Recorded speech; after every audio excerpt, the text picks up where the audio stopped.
I finished watching the newest Blade Runner. Oh, yeah, I love that movie. And it's good. Yeah. It's a good movie. I just love Ryan Gosling. Ryan Gosling He's could great. he could just fart in a box and I'd love it. Yeah. He's great.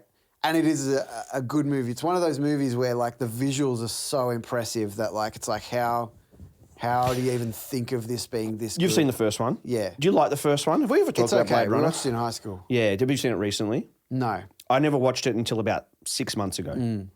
Any good? Boring. Yeah. I liked it. I really liked it. I love movies that build a world. Yeah. This is the world. And it seems like it could go on forever. Yeah. Boring. Yeah.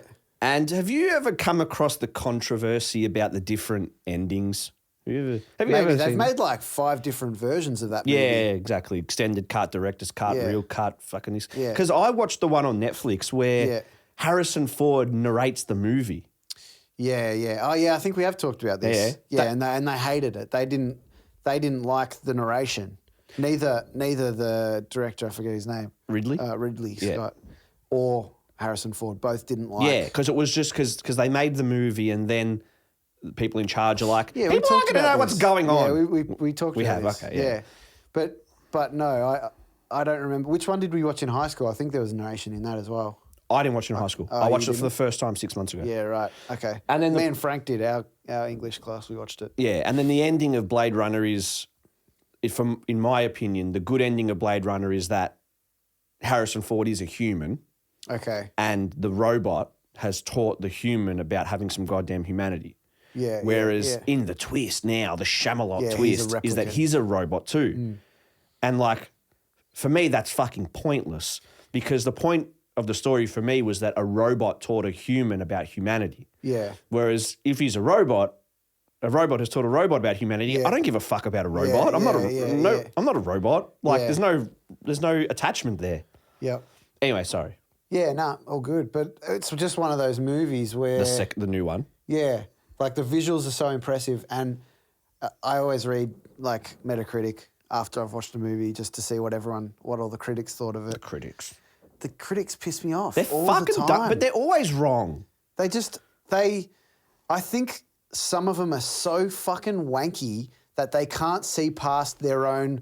I better write this because this is what other people would expect me to write. That's why you need to find independent reviewers like Red Letter Media. I love them. They don't subscribe to anything. Yeah. They're independent. But it's personality based though. I think some of the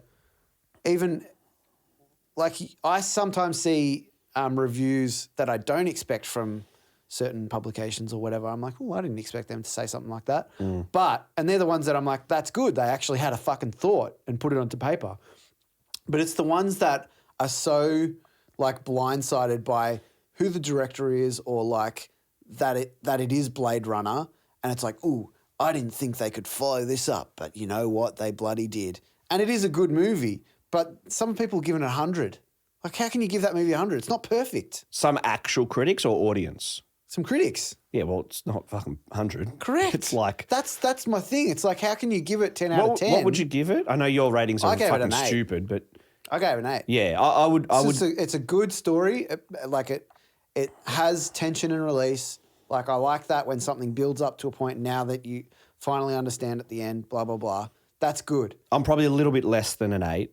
Yeah. It would be like a 7 But point visually something. impressive, and I think that adds to my score. Yeah. Like, that matters to me. If a movie looks like shit unintentionally, I'm like, there's crap. Yeah.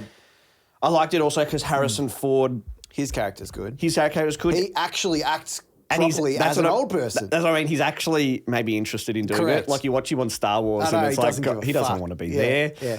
There at least maybe he's interested in it. Yeah. I can't remember he the new one. acted really well. Is he a robot is Harrison Ford a robot in the new one? So, well, it kind of gives away some of the story if I talk. But It's an old movie. Yeah.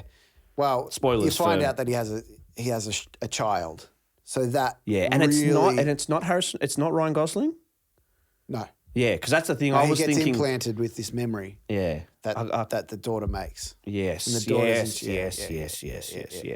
So the end of the movie is Harrison Ford meeting But his those daughter. why do you fucking look at Metacritic and that's pointless? I don't know. I just like to see. I like to see. I've sort of nailed. It's a quick way. I just go on IMDb and I do my ratings, and then I just like have a look and I'm like, what have other people said about whether I agree or disagree with their points? That's all. I just can't subscribe to that shit when you look at like the Dave Chappelle special that came out a few years ago and the audience score is 99 and the critic score is like 20. Yeah. It's like, how? Yeah. It's because they've got the critic score has to toe the line. Yeah. You have to say these things Yeah. about these things. Yeah. Otherwise you're out. Yeah.